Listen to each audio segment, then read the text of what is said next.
이번 시간에는 고용보험법에 대해서 살펴보도록 하겠습니다. 고용보험도 역시 정책론에서 한 문제가 나올 것이고 법제론에서 한 문제 나와서 두 문제는 당연히 출제된다고 보시면 되겠습니다. 자, 고용보험법은 1993년에 법률로 제정되어서 1995년부터 시행된 사회보험 프로그램으로서 네 번째 사회보험법이 되겠습니다. 자, 거기에 보시면 고용보험의 정책적 접근으로 해서 고용보험 제1조를 정리합니다. 2번에다가 고용보험 제도의 특성을 정리를 해놨습니다. 실직 근로자의 생활안정과 고용대책의 통합. 왜냐하면 고용보험은 실업보험과는 달리 실업보험은 사후적, 소극적, 치료적 정책이거든요. 치료적 접근이거든요. 이미 실업자가 되어버린 실직 근로자에 대하여 생활안정을 위하여 그에 대한 대책으로 만든 것이 실업보험입니다. 그러나 고용보험은 그것뿐만 아니라 그런 아픔이 있기 전에 사전에 그걸 예방하는 차원까지 이끌어가는 정책이 포함되어서 그렇기 때문에 사전적, 사후적, 소극적, 치료 후 개념인 사회보장정책, 즉 실업급여, 육아휴직급여, 출산 전후 휴가급여. 그런가 하면 그뿐만 아니라 사전적, 적극적, 예방적 차원의 고용안정, 직업능력 개발 사업까지를 포함해서 고용보험 정책이라고 하는 겁니다. 때문에 고용보험은 사후적, 소극적 사회보장 정책과 사전적, 적극적 노동시장 정책이 합쳐진 것이다. 그 문장을 줄여서 실직 근로자의 생활보장, 이게 바로 사후적, 소극적인 이런 대책이 되는 것이고 고용대책에서는 사전적, 적극적 고용안정, 직업능력 개발 사업을 말하고 있는 것입니다. 다음에 고용보험 제도는 2번에 있는 것처럼 일정 기간 고용 상태를 수급의 최저 요건으로 규정하고 있다. 특히 구직급여와 같은 경우에는 마지막 이직일 이전 18개월 중 180일 이상의 고용보험 가입을 증명할 수 있어야 피보험 기간이 180일 이상이 되어야 한다고 규정하고 있고 육아휴직급여도 출산 전후 휴가급여도 그래서 신청하기 전에 뭐냐면 통산 기간 제한 없이 통산 180일을 요구하고 있지 않습니까? 그렇기 때문에 일정 기간의 가입 기간을 또는 고용 상태를 수급의 최저 요건으로 규정하고 있다. 다른 사회보험과는 달리 고용보험은 특히 국가가 운영하는 국가책, 관리 운영의 국가책임이라는 특징을 가지고 있다. 또 당연히 국민연금이 아닌 이상 단기급여는 당연한. 적어도 1번, 2번, 3번 정도는 여러분들이 당연한 것처럼 숙지를 해 놓으셔야 됩니다. 다음에 고용보험 시행의 목적 쪽에서 번호를 매겨놨습니다만 고용보험법 1조를 분철한 것입니다. 그래서 봐주시고. 페이지 넘어가 보시면 거기에 정의가 나와 있습니다. 정의. 거기 보면 정의에서 중요한 것이 피보험자가 있습니다. 고용보험법상의 피보험자라고 하는 것은 종래에는 당연히 실직이라고 하는 또는 실업이라고 하는 언제나 공포의 이런 그 불안감을 가지고 있었던 근로자를 해서 대상으로 하고 있었습니다만은 요즘에는 장기적인 경기 침체로 인하여 많은 자영업자들이 수없이 도산하고 있어요. 그래서 이제는 그뿐만 아니라 자영업자도 그 피보험자의 범위에 포함을 시키고 있습니다. 그래서 만들어진 것이 실업급여, 자영업자에 대한 실업급여 특례 규정이 들어와 있는 거거든요. 그래서 초기에는 근로자만을 고용보험에 가입했거나 가입한 걸로 보는 근로자만 대상이었지만 이제는 고용보험에 가입하거나 가입된 것으로 보는 자영업자도 포함한다는 것입니다. 또 하나 중요한 것이 있습니다. 피보험자의 범위를 규정하는 것은 고용보험법이 아닙니다.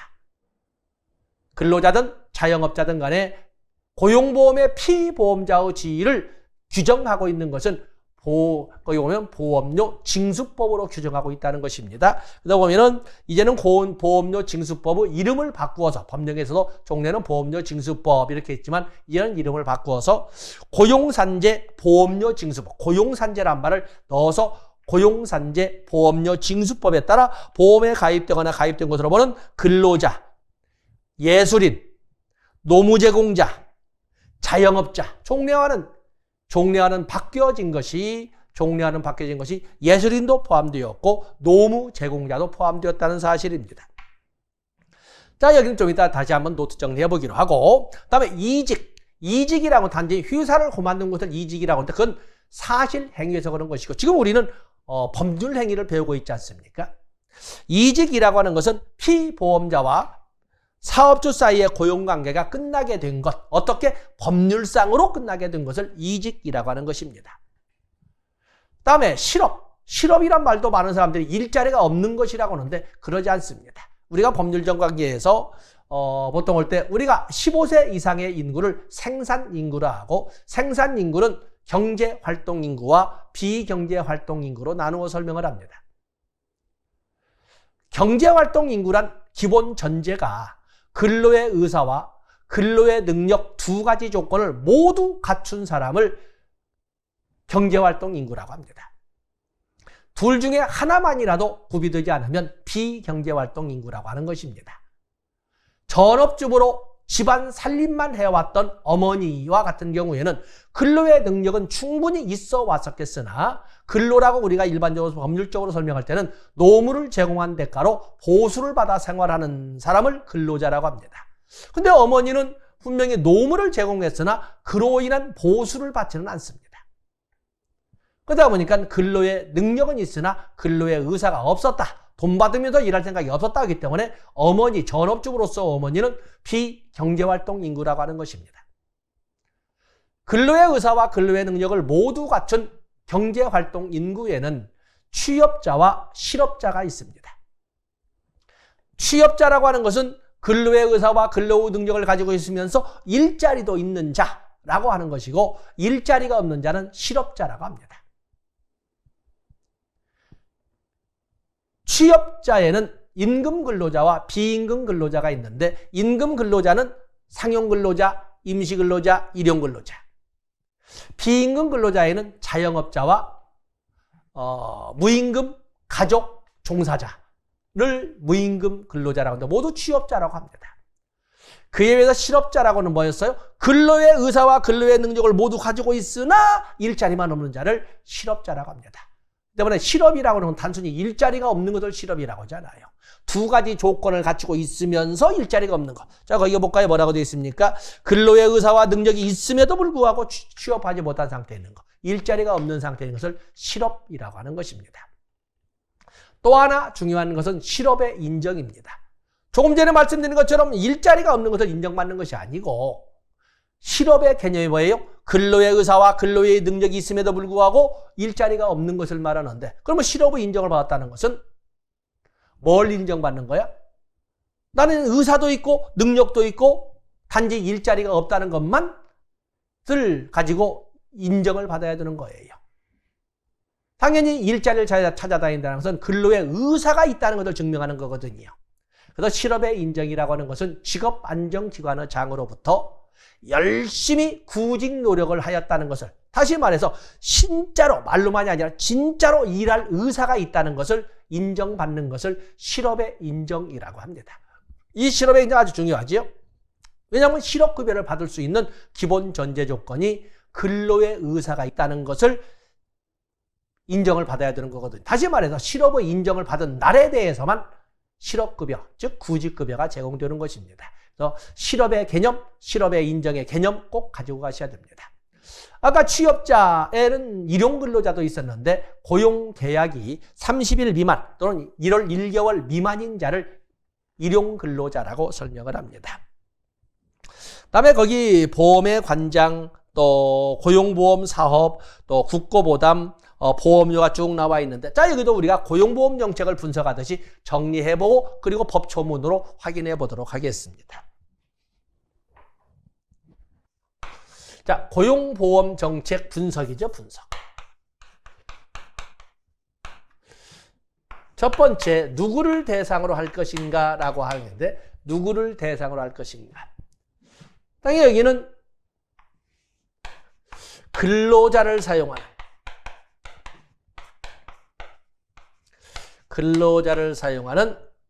모든 사업이나 사업장을 말합니다. 근로자를 사용하는 모든 사업이나 사업장을 바로 고용보험의 대상자로 합니다. 물론 예외도 있죠. 예외도 있습니다. 고용보험의 가입자는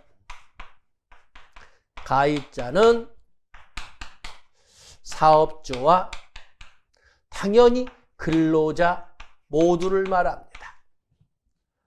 그러면서 마침 우리가 정의에서 봤으니까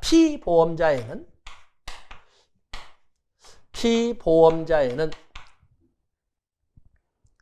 이제는 종류가 다르지요. 근로자와 자영업자뿐만 아니라 근로자 또 예술인도 들어갔지요.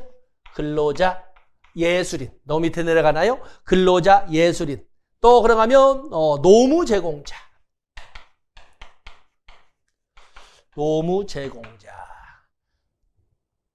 또 그러면 자영업자.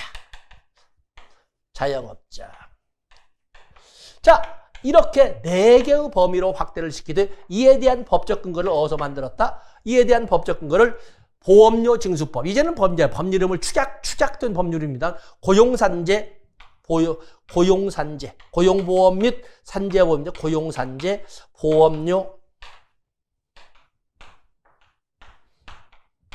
징수법에 따라 보험에 가입하거나 보험에 가입한 것으로 보는 근로자, 예술인, 노무제공자, 자영업자를 범위로 피보험자의 범위로 설정하고 있습니다. 그래서 종래에는 없던 것이 예술인도 들어와 있고 그리고 보험에 가입된 걸로 보는 노무제공도 들어와 있다는 것을 알아주시고 법적 근거는 고용보험법이 아니라 보험료 징수법이라는 것. 축약된 이름이 고용산재 보험료 징수법이라는 것을 알아주시면 되겠습니다. 다음에 무엇을 제공할 것인가? 급여. 고용보험에 대해서는 가장 두려운 것이 바로 실직의 안실직. 실업이라고 하는 실업. 사회보장기본법에도 당연히 출산, 양육, 실업, 노령, 장애, 질병, 빈곤, 사망 등에 대하여 급여를 실시한다고 되지 않았습니까? 실업에 대해서 대책을 한 것이 급여인데, 그런데 고용보험법은 급여라고 하지 않고 다른 사회보험과는 달리 급여라고 하지 않고 사업이라고 합니다. 사업. 왜냐하면 여기에는 사전적 적극적 노동시장 정책인 고용안정, 직업능력 개발 사업,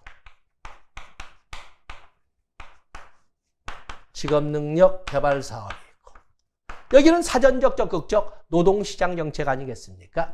그런가 하면 사후적 소극적 사회보장 정책으로 실업급여, 육아휴직급여, 출산 전후 휴가급여가 있습니다. 실업급여는 크게 구직급여와 취업 촉진수당으로 나눠봅니다. 실업급여는 구직급여와 취업 촉진수당으로 나눠보는데 구직급여의 원칙은 소정급여일수,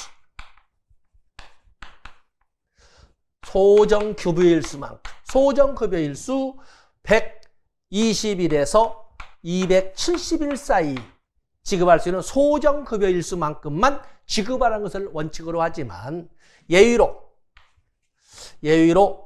소정급여일수만큼 구직급여를 지급했음에도 불구하고 예외로 3가지 연장급여, 3종 훈련연장급여, 개별연장급여, 특별연장급여 같은 예외적으로 소정급여일수가 끝났음에도 불구하고 더 지급할 수 있는 연장급여 3가지가 있고 또 그런가 하면은 상병급여, 부상과 질병. 사실은 구직급여를 실업급여 그중에 구직급여를 받기 위해서는 마지막 이직일 이전 18개월 중에 180일간의 피보험 기간이 증명이 돼야 되거든요. 그리고 증명이 됐다 하더라도 구직급여를 받기 위해서는 실업의 인정을 받아야 돼요. 열심히 구직 노력을 했다는 것을 인정을 받아야 되는데 문제는 그때 부상이나 질병, 출산 등으로 인하여 구직 활동을 할 수 없는 참으로 불가피한 사유도 발생할 수 있는 거거든요. 실직이 되어버려서 아무런 수입도 없는데 하고 싶어도 할 수 없는 부상, 질병, 출산 등이 있다면 할 수 없는 거 아닙니까? 그러면 국가적 차원에서 어떻게 하라고? 네 사주팔자가 그런데 죽어버려야지. 이렇게 할 수는 없잖아요. 그런 불가피한, 가슴 안타까운 그런 불가피한 사유가 있다면 형식적 법치에서는 구직급여를 지급해서는 안 되지만 그러나 실질적 법치를 활용해서 사회에서 부상이나 질병으로 해서 하고 싶어도 구직 활동을 할 수 없었다면 근로의 의사가 있다는 걸 증명할 수 없었다면 그래도 이럴 때는 예외적으로 구직급여에 준하는 현금급여를 지급할 수 있다라고 하는 것이 바로 상병급여가 되겠어요. 그래서 이런 것이 있습니다. 그리고 취업촉진수당 내 사유형이 있죠. 조기 재취업수당, 직업능력개발수당, 광역구직활동비, 이주비라고 4가지 취업촉진수당들이 있다. 그래서 실업급여는 이렇게 크게 둘로 나누는데 근자에 워낙 자영업자들의 어려움이 심화되고 하다 보니까 뭐가 있어요? 그래서 여기에 보면 자영업자에 대한 실업급여 특례가 만들어져서 규정이 된 겁니다. 그래서 이제는 원칙은 이렇게 구직급여와 취업촉진수당 2가지로 되어 있지만 실업급여가 자영업자에 대한 실업급여 특례가 새로이 규정되었다. 이렇게 알아주시면 됩니다. 또 그런가 하면은 육아휴직급여, 또 그러면 출산 전후 휴가급여, 출산 전후 휴가급여. 어떤 여기 나오는 육아휴직급여나 출산 전후 휴가급여, 특히 엄마를 중심으로 하기 때문에 보통 합쳐서 모성보호급여라고도 하는데 여기 실업급여, 육아휴직급여, 출산 전후 휴가급여는 그냥 합쳐서 사후적, 소극적 사회보장정책이다. 그리고 육아휴직급여에 대한 좀 확대의 개념으로서 애 키울 때 7살 먹은 애들이 세상 물정 뭘 알고 혼자 엄마 없는 생활하겠어요. 그래서 애를 키워줘야만 하는 시기 육아기라고 합니다. 그럴 때는 엄마의 출근 시간을 좀 늦춰주고 엄마의 퇴근 시간을 좀 앞당겨주는 육아기 단축, 근로시간 단축급여 어떤 거 이런 좀 실질적인 법치를 이끌어가고자 하는 이런 법 규정도 있다는 것을 알아주시면 되겠습니다. 다음에 무슨 돈으로 운영할 것인가 하는 것이에요. 무슨 급여. 당연히 여기에는 국가지원금이 있을 것이고 그리고 주된 재원으로는 사회보험이니까 보험료가 있잖아요. 보통 우리가 사회보험료라고 하는 것은 특정 목적 사업을 위해서 소요되는 비용을 감당하기 위해서 만드는 목적세와 같은 성격을 가지고 있습니다. 분명히 우리가 앞에서 볼 적에 고용보험 사업에는 4가지가 있다면 그에 소요되는 비용을 감당하기 위해서 보험료를 거둘 적에는 4가지 명목의 보험료가 징수되어야 됩니다. 그런데 고용보험료는 2가지만 걷습니다. 고용보험료는 실업급여 보험료와 고용안정 직업능력개발사업 보험료 2가지로만 이렇게 징수를 합니다. 법조문으로 확인을 해드리게 실업급여 보험료는 노사 균등 분담으로 이렇게 징수를 합니다. 실업급여 보험료는 노사 균등 분담으로 이렇게 하되 실업급여 보험료는 실업급여뿐만 아니라 육아휴직급여로도 또 육아기 근로시간 단축급여 비용으로도 또 그런가 하면 출산 전후 휴가급여 비용으로도 같이 쓸 수 있도록 어디에? 보험료 징수법으로 고용산재보험료 징수법으로 규정하고 있는 것입니다. 그래서 다른 보험료는 징수하지 않습니다. 그에 비해서 고용안정 직업능력개발사업 보험료는 사업주가 단독 부담하는 이런 특징을 가지고 있습니다. 다음에 어디에서 실질적인 업무를 담당할 것인가 라고 할 적에 실질적으로 하는 것은 역시 고용안전센터가 고용안정, 그냥 줄여서 그냥 고용센터에서 하지 않겠습니까? 고용센터. 그리고 고용안정 직업능력개발사업은 뒤에 법적으로 보겠지만 주체가 누구예요? 고용노동부 장관은 한 것처럼 고용노동부가 실질적인 업무 주체로서 지위를 가지고 있다라고 볼 수가 있습니다. 자, 이런 큰 틀을 가지고 우리가 법조문을 확인해 보도록 하겠습니다. 자, 여러분들 거기 보험의 관장, 고용노동부 장관이 관장한다. 그렇죠? 고용보험, 산재보험. 그다음에 고용보험은 급여라고 하지 않고 고용보험 사업이라고 하는데, 자, 오른쪽에 보시면 고용안정, 직업능력 개발 사업 같은 사전적, 적극적 노동시장 정책과 실업급여, 육아휴직급여, 출산 전후 휴가급여 같은 사후적, 소극적 사회보장 정책이 합쳐진 것이다. 이렇게 보시면 됩니다. 다음에 재원은 공공재원으로 운영하는 것을 원칙으로 하되 국가지원금이 있고 거기 국가의 부담이 있죠. 또 보험료를 걷는데 사업이 4개임에도 불구하고 보험료는 2개의 명분으로만 징수를 한다. 왜냐하면 보험료 징수법 규정에 의해서 실업급여 보험료로는 실업급여 비용뿐만 아니라 여기 나오는 육아휴직급여, 그리고 육아기 근로시간 단축급여, 출산 전후 휴가급여 비용으로도 같이 쓰게끔 이렇게 규정되어 있기 때문에 그렇습니다. 이 실업급여 보험료는 노사가 균등분담하도록 되어 있고 그에 비해서 고용안정 직업능력 개발사업 보험료는 사업주가 단독 부담하도록 어디에? 고용산재보험료징수법에 규정되어 있다는 것을 다시 한번 말씀을 드립니다. 페이지 넘어가 보시면 적용 범위, 자 여기 원칙. 원칙으로서는 근로자를 사용하는 모든 사업이나 사업장을 적용 범위로 하지만, 그죠? 모든 사업이나 사업장을 적용으로 하지만 거기 적용 범위의 1번의 니은번 보세요. 이 법은 예술인 또는 노무 제공자의 노무를 제공받는 사업에 적용하되 예술인인 피보험자에 대한 고용보험 특례, 노무 제공자인 피보험자에 대한 고용보험 특례에서 규정된 사항에 한정하여 각각 적용을 한다. 그래서 예술인에 대한 규정, 여기 피보험자의 예술인 넣고 노무 제공자도 같이 한번 적지 않았습니까? 이 범위에 적용한다는 것을 알아주시면 됩니다. 물론 원칙이 있다면 예외가 있다는 것을 말하고 있죠.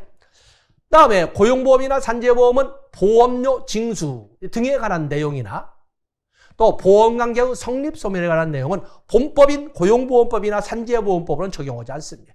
규정하지 않습니다. 거기는 어디로 정한다? 고용산재보험료 징수법에서 정하는 바에 따른다 라고 이렇게 하고 있습니다. 다음에 국민연금도 국민건강보험도 원칙은 있으나 외국인도 적용 범위에 들어올 수 있다. 왜냐하면 적용 대상이 된다라고 말씀을 드린 것처럼 여기 보시면 10조의 2 외국인 근로자에 대한, 그래서 다는 아니지만, 자, 다 한번 읽어볼까요? 외국인 근로자 고용 등에 관한 법률에 적용을 받는 외국인 근로자에게는 이 법을 적용한다. 그러나 다 적용을 한 것은 아니고 실업급여에 관한 내용이나 육아휴직급여 등, 육아휴직급여, 출산 전후 휴가급여 등에 관한 이런 내용은 신청이 있는 경우에는 적용을 시켜주지만 울지 않으면 적용받으면 적용하지 않는다. 그래서 원칙적으로는 외국인도 적용 대상이 된다. 국민연금도 건강보험도 그리고 고용보험도 원칙적으로는 외국인도 적용 범위가 된다라는 것을 알아주시면 되겠습니다. 다음에 고용안정 직업능력 개발 사업부터 먼저 상세 내용이 나와 있는데 그 상세 내용에 보시게 되면 고용안정 직업능력 개발 사업 쭉 있습니다. 거기 보면 주체가 누구예요? 고용노동부 장관은, 세 번에 볼 것 없고 고용노동부 장관원에서 고용안정 직업능력 개발 사업이라는 사전적 적극적 노동시장 정책은 고용노동부에서 주관을 합니다. 그래서 딜리버리 전달에서 두 번째 고용노동부라고 이렇게 적어 놓은 겁니다. 다음에 페이지 넘어가 보시면 테마 6번에 실업급여를 적었습니다. 실업급여의 원칙은 구직급여와 취업촉진수당으로 나눠볼 수가 있는데 취업촉진수당에는 4가지가 있습니다. 그래서 그림으로 취업촉진수당에는 조기 재취업수당, 직업능력개발수당, 광역구직활동비, 이주비로 이렇게 나눠볼 수가 있다.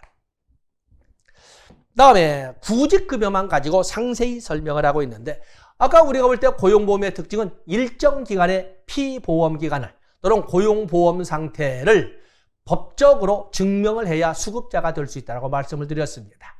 특히 가장 기본적인 걸로서 구직급여는 마지막 이직일 이전 18개월간 피보험기간이 180일 이상이어야 바로 실업급여를 받을 수가 있습니다. 그중에 구직급여를 받을 수 있다는 거지요. 그래서 테마 7번의 구직급여 수급요건, 그중에 기억본 보면 이직일 이전 18개월, 그것을 기준기간이라고 하거든요. 이직일 이전 18개월 기준기간이라고 하는데 피보험 단위기간이 통산 180일 이상이어야 구직급여를 신청할 수 있다라고 설명할 수가 있습니다.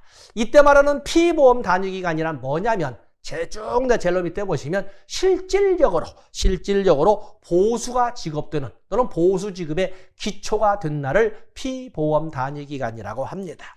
자, 페이지 넘어가시지. 다음에 페이지 넘어서 4번에 급여의 기초가 되는 임금일액. 구직급여의 기초가 되는 금액을 기초가 되는 임금일액을 기초일액이라고 합니다. 다른 규정이 없다면 평균 임금을 산정 기준으로 합니다.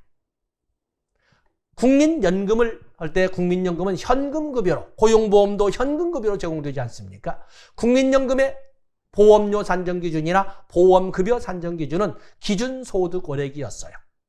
그런 것처럼 미리 말씀드리지만 고용보험급여의 산정기준이나 아직 배우지 않았지만 산재보험의 산정기준은 평균 임금을 원칙으로 합니다. 그래서 4번에 1항 끝에 쭉 정리를 해주시고 금액은 바뀔 것이고, 그러면 급여를 얼마큼이나 줄 것인가 하는 문제가 등장을 하는데, 적어도 실업의 신고일로부터 7일간은 대기 기간이라 하여 급여를 지급하지 않습니다. 그리고 대기 기간이 끝난 다음 날로부터 시작해서 소정 급여 일수만큼 구직 급여를 지급하는데, 소정 급여 일수의 산정 기준은 두 가지가 있습니다. 하나는 피보험 기간, 말하자면 고용보험에 가입한 기간과 이직일 당시의 연령 두 가지 기준을 가지고 120일에서 270일의 범위에서 지급하도록 이렇게 법률로 정해져 있습니다. 이 때문에 그것은 1년도 채 되지 않기 때문에 단기급여다라고 우리가 특징에서 미리 살펴봤다는 것입니다. 원칙적으로는 소정급여 일수만큼만 지급하지만 예외가 4가지가 있다고 그랬죠. 연장급여 3가지와 상병급여까지 해서 예외가 4가지가 있다고 그랬습니다. 거기에 훈련연장급여, 개별연장급여, 훈련연장급여가 이렇게 나와 있죠. 훈련연장급여. 또 그런가 하면 거기 우리가 국민연금법에도 배운 적이 있습니다만, 국민연금법이 있었는데 가입기간 추가 산입에 관한 내용에서 국방의 의무 수행했을 때, 자녀를 둘 이상 두었을 때도 있었지만, 실업급여, 그중에 특히 구직급여를 받는 기간 중에서도 국민연금에 가입하고자 연금보험료를 냈다면, 그럴 경우에는 바로 그 연금보험료를 낼 적에 그중에 25%는 국가가 지원할 수 있다라고 이렇게 규정한 것이 고용보험법의 내용이라고 국민연금을 공부하실 적에 배운 적이 있습니다. 다음에 63조의 질병 등에 대한 특례, 연장급여 3가지와 더불어서 소정급여 일수가 끝났음에도 불구하고 지급할 수 있는 실업급여의 특별 예외 규정으로 있는 것이 부상과 질병의 축약으로서 상병급여가 있습니다. 그래서 그 1항에 있는 문장 쭉 읽어보시면 됩니다. 다음에 페이지를 넘어가 보시면 또 실업급여에 대한 특례로서 상병급여도 있지만 근로자가 아닌 자영업자에 대한 특별 예외 규정도 있습니다.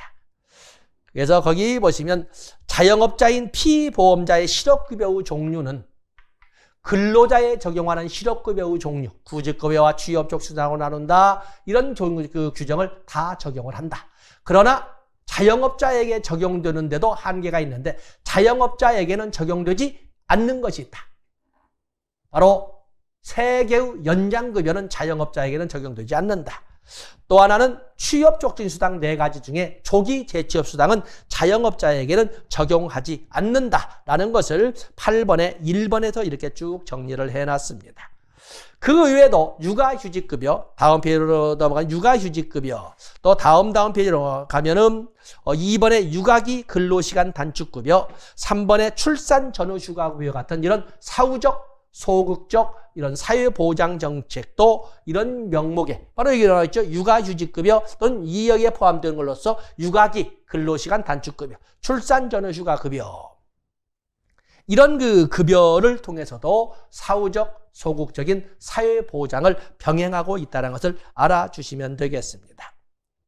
그 외에도 새로이 신설된 것이 다음 페이지로 보면 4번의 기간제 근로자나 파견 근로자에 대한, 또 예술인인 피보험자에 대한, 또 노무 제공자인 피보험자에 대한 적용 규정이 새로이 신설되었다. 그렇기 때문에 거기 4번, 5번, 6번 기간제 근로자, 파견 근로자, 예술인, 노무 제공자에 대한 규정은 시험 전에 일독, 지금은 아니고 시험 전에 일독하고 시험장에 들어가셔야 된다라고 미리 말씀을 드리겠습니다. 또 7번에 보면 노무 제공 플랫폼 사업자에 대한 특별 예외 규정도 있다.